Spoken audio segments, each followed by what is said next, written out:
For a deeper dive, we are bringing in Caleb McCullough, Des Moines Bureau Chief with the Quad City Times. Caleb, thanks so much for being here. Absolutely. Thanks for We're, having me on. we're seeing these GOP candidates really address the violence in Israel and Gaza this weekend. Is this realistically a topic that could make or break campaigns? How big of an issue is this to voters? Yeah, I think this is definitely not the top issue for voters. Foreign policy is always not on the top of that list. I mean, when you're talking to voters here at events, the economy, the border, immigration, security, that kind of thing are stronger issues for them. But I think that it's an area where there's a lot of unity among Republican voters for supporting Israel. So the candidates having to stake out some unique position is important as well. Nikki Haley has more foreign policy experience, for example, than most of her opponents. Does this become more relevant to voters in this moment in time? I think so. Yeah, I think that she has a authority to talk about the issues in Palestine and in Gaza and Israel. She has been there. She has experienced some of those things while she was at the UN.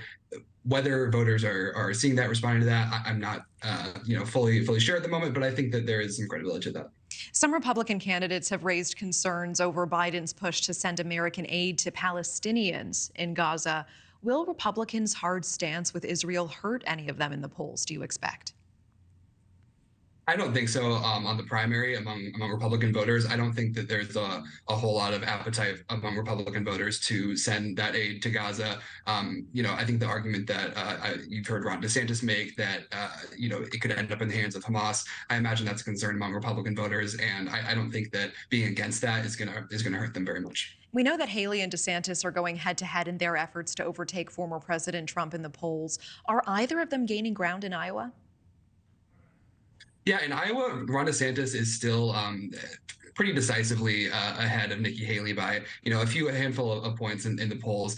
Haley's definitely been gaining ground. I just from anecdotal experience going to some of her events, definitely have seen more people at her events lately, and people that have said maybe they were supporting somebody else like Ron DeSantis at a past time in this primary in the last few months, but they've really been impressed by her debate performances, by what they've seen from her, and that's been something that's drawn them to her. So she's definitely gaining ground. Whether she is going to be able to surpass Ron DeSantis' support in the next couple of months, that's remains to be seen. Okay, Caleb McCullough, appreciate your time. Thank you. Thank you for watching. Go to newsnationnow.com to find News Nation on your television provider. And don't forget to click the red subscribe button below to get more of News Nation's fact-driven, unbiased coverage.